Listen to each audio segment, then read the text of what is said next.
Hi, and welcome to Default Profitable, the show where we deep dive into real strategies behind starting and building consistently profitable businesses. Whether you're a founder, a leader, or a curious builder dreaming big, this podcast is your toolkit for making profit your default setting, not just some lucky outcome that might happen. I'm your host, Matt Nettleton, and today my guest is Azgari Lipshy. Did I get it? Hi, Matt. Yes, you did. You did perfect. Yes.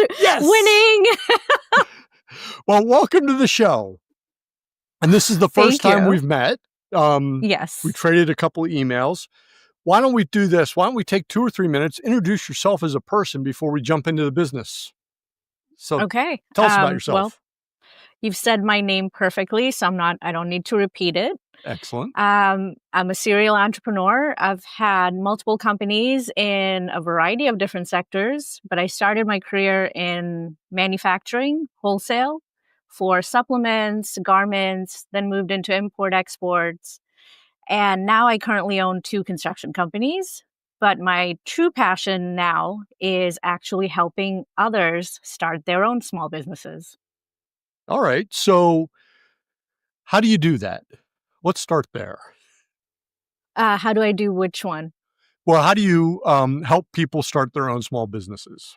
Okay. So, being someone who started her own things at 16, obviously very chaotic, didn't know what I was doing, just piecemealing things together. 23 years later now, I have created my own system of everything I wish I had when I was starting out.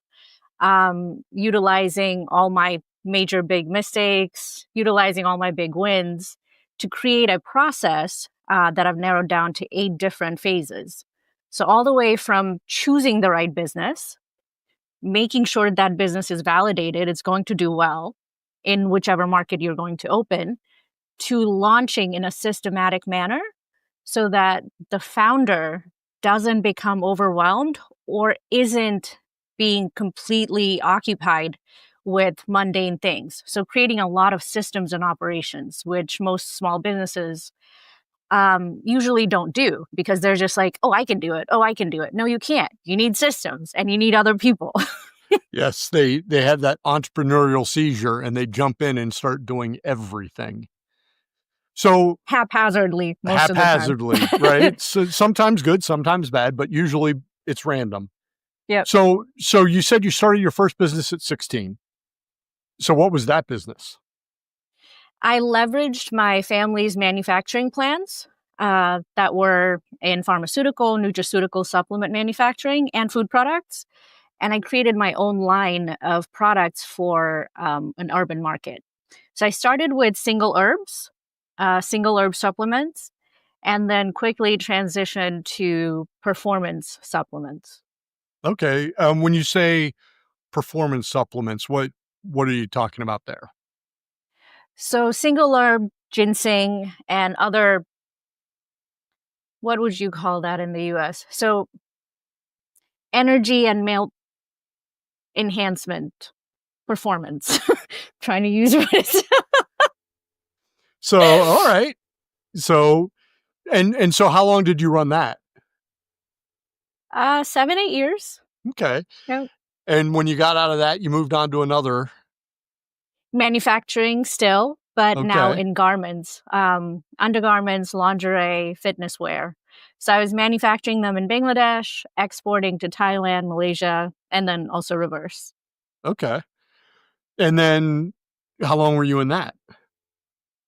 Another good between 5 to 7 years. And there's definitely overlap between the 2 companies. Right. And did that lead you to your construction companies at that point? No. I got into construction maybe 5 years-ish ago. Okay. And it's much more straightforward. It's service-based, right? I wanted to get out of the product space. Okay. So what are some of the things? So you start at 16, you're doing male enhancement and single Well, by the time I did that, I think around 20. All right.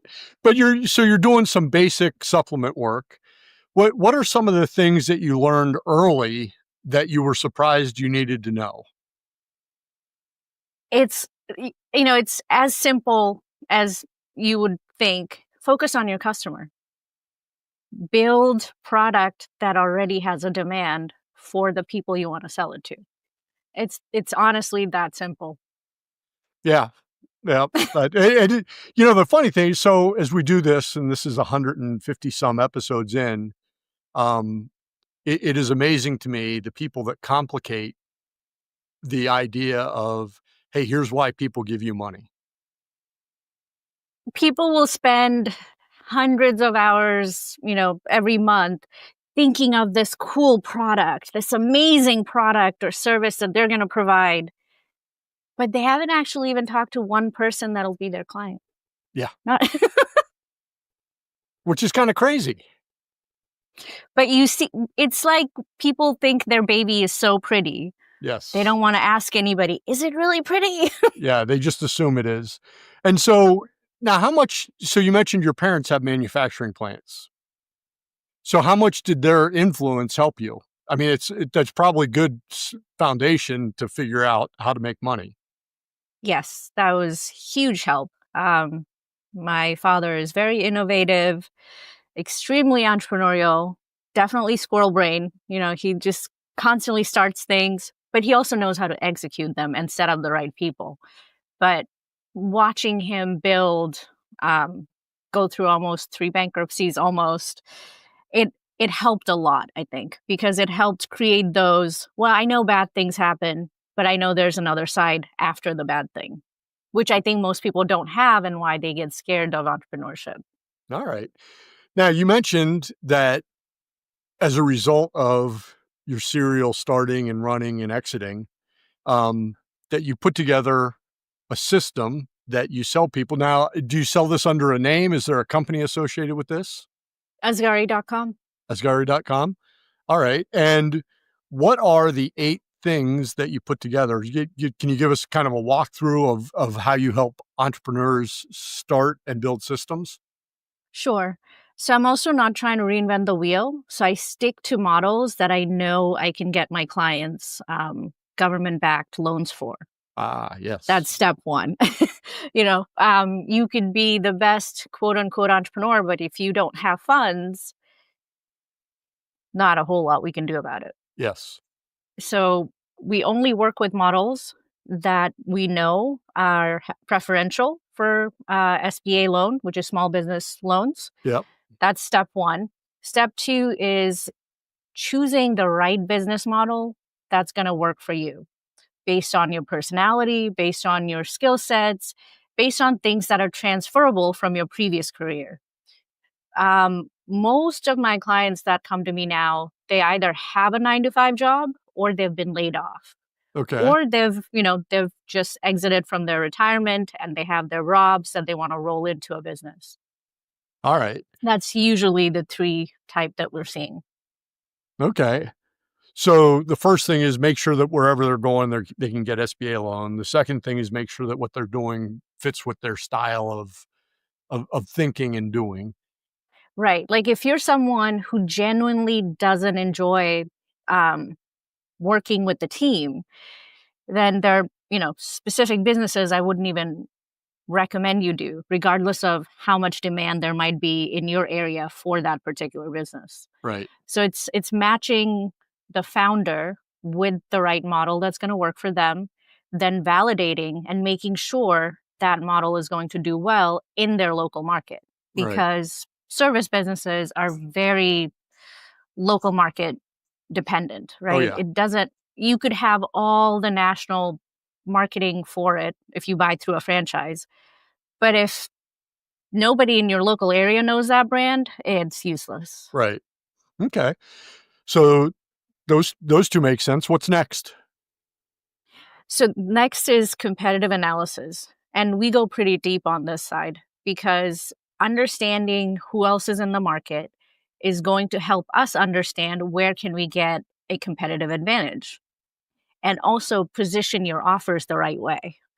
For example, let's say something as simple as a cleaning business, right? There are so many verticals of cleaning. Right. Are we cleaning airplanes? Are we cleaning commercial buildings, government contracted buildings, residential? What type of residential, right? So even though it's cleaning, there's so many different niche that we can narrow down on based on what's going to do good in your market, based on how many competitors are there, and can we create a differentiating factor for you? If not, let's scratch that and come up with a different model. All right. So that's that's step 1 and 2. This is all work that's under the surface, right? Because by now we haven't even decided we haven't narrowed down a business. We haven't filed or spent a dime, right? But doing that back end work is what's going to ensure that you'll be successful. That's another biggest problem most entrepreneurs have, right? They're like, oh, I tried something. I opened this. It didn't work. I shut it down. It's like, Yeah. It's like, an how much expensive lesson. An expensive lesson in both because time you and didn't, money. Yep. You didn't measure twice and you went straight to cutting. Yes. Yep. All right. So like that, what's next? After that is actually doing the business formation, the accounting, financing the right way, right? Based on whatever is going on in your personal life and how do we want to structure the legal foundation for the business. Then from there, getting all the financial documents together for the loan packet. More times than not, even if entrepreneurs have liquid capital, we always recommend getting a business loan because the revenue from the business will service that loan, which means you're not coming out of pocket. Right. Right. Which the more you can do that, the better. Correct. But most people get scared there. Like, oh, no, I don't want a loan. Well, it's better than spending your liquid capital. Yes. Yes. The goal is to work on other people's money. So That is also very hard to get a lot of people's head wrapped around. yes. Yeah. All right. So you've done the basics, you've lined them up, you've set up the organization. What happens next? Next comes the fun part, because this is where we develop a brand strategy, marketing, business development. The idea is to always focus on the client so that you're not overspending on marketing. I think this is also an area where small businesses fail because they're like, I need to spend all this money in marketing. Yes, in the front end. But then if you're actually good at what you're doing, your clients are going to bring you clients, especially in service businesses. Yeah. That's just how it works, right? You watch who's mowing the lawn for your neighbor, and you most of the time walk over and hire them. Right. So your clients are always bringing you clients so long as you're actually providing good quality service. So setting up that marketing front end, right, to get that first set of clients. We don't launch a business until we have 5 to 10 clients who have already either paid full or given a deposit. Nice. So you start off first day cash flow positive. That's big. That's huge, yes. Yeah. All but right. Again, everything that I failed at some point, I made sure to fix, incorporate into the program. Correct. Yeah. All right. Yeah. All right. So what's after this? So once the marketing and business development is done, we've secured, at the very least, LOIs, letters of intent, if not deposits at the very least. Then we move into hiring the team. Most entrepreneurs don't want to have a team. They think they can do it all. It's like, well, if you're doing the service, then who's doing the sales? Who's doing the operations? Right. It doesn't work. You're going to burn yourself out, and we won't be able to scale you past 250,000, maybe 300. Right. Because that's usually the average cap that we see when somebody wants to be the I'm a do-it-all superhero. Yeah. Yeah. At which point they run out of things that they're capable of doing. So I don't remember who said this, but and I think it's so accurate. You only have the mental bandwidth for 20 good decisions a month. I mean, a day, Right. A day, right? So if one of them is just, doing menial admin work, well, you're down a good decision now. Yes. Yeah. I mean, it's that ego depletion is a real thing where every decision you make, the next one gets harder. So the more that you can systematically design and offload and not touch again, the better off you are. Yep. All right. And so then it's hiring the team for them, training the team, whether Okay. if it's for the sales end or actually the technical end. A lot of small business owners forget to actually train their technical staff, right? For example, let's say if it's a plumbing business and they hired a plumber, they just assume the plumber knows how to do his job. They don't actually train them further. But that plumber probably has zero customer service skills, and he's going to be right in front of your customer's face. Yeah.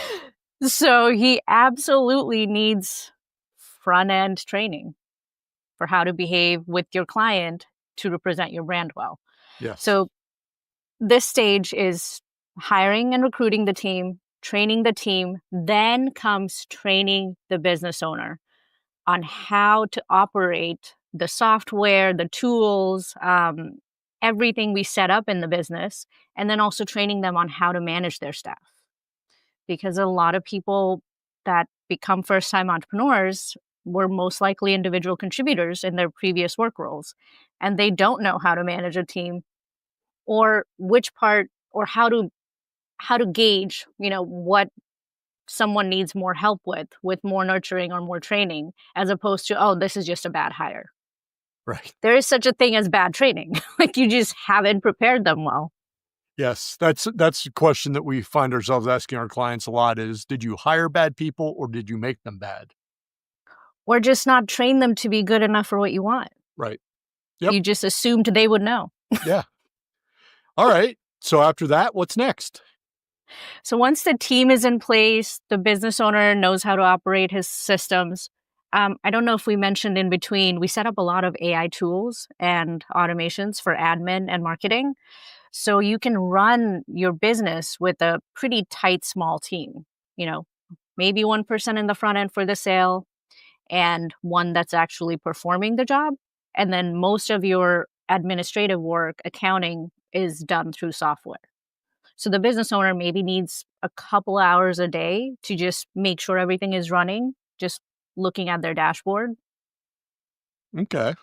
I like that. And that should be, I think that was number 7. What's number 8?